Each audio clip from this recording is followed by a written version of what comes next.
उपराष्ट्रपति चुनाव के लिए कल यानी मंगलवार को वोट डाले जाएंगे। इस चुनाव में एनडीए कैंडिडेट सीपी राधाकृष्णन और इंडिया गठबंधन के उम्मीदवार सुदर्शन रेड्डी के बीच मुकाबला है। बीजेपी नेता सत्ताधारी एनडीए गठबंधन और कांग्रेस की अगुवाई वाले इंडिया गठबंधन अपने अपने उम्मीदवारों की जीत के दावे कर रहे हैं।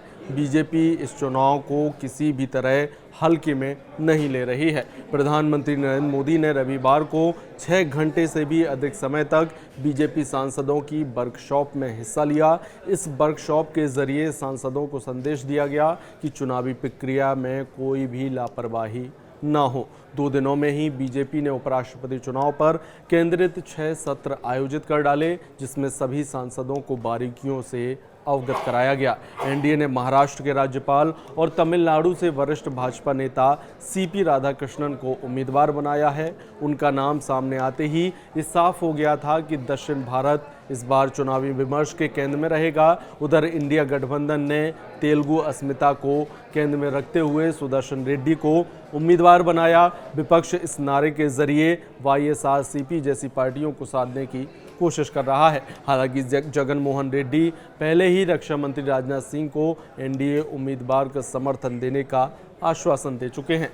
संख्याओं का गणित फिलहाल एनडीए के पक्ष में झुका हुआ है। लोकसभा में एनडीए के पास 298 सांसद हैं, जबकि विपक्ष के पास 234 और अन्य 10 सांसद हैं। राज्यसभा में एनडीए की ताकत 132 है, विपक्ष के पास 77 और अन्य के पास 30 सांसद हैं। ऐसे में कुल 781 सांसदों में से 392 वोट जीत के लिए ज़रूरी हैं।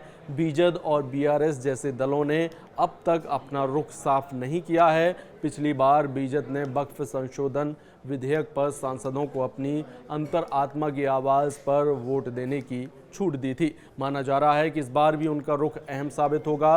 विपक्ष को इस बीच कुछ नैतिक बल ज़रूर मिला है। एआईएम प्रमुख असदुद्दीन ओवैसी ने सुदर्शन रेड्डी का समर्थन किया है, जबकि आज़ाद पार्टी प्रमुख चंद्रशेखर आज़ाद ने भी विपक्ष के साथ खड़े होने का संकेत दिया है। दोनों ही नेता लोकसभा में अपनी अपनी पार्टियों के अकेले प्रतिनिधि हैं, लेकिन इनके समर्थन से विपक्ष को मनोबल मिला है। अब आपको वोटिंग से जुड़ा नियम बताते हैं। उपराष्ट्रपति पद के लिए लोकसभा और राज्यसभा के सदस्य वोट देते हैं।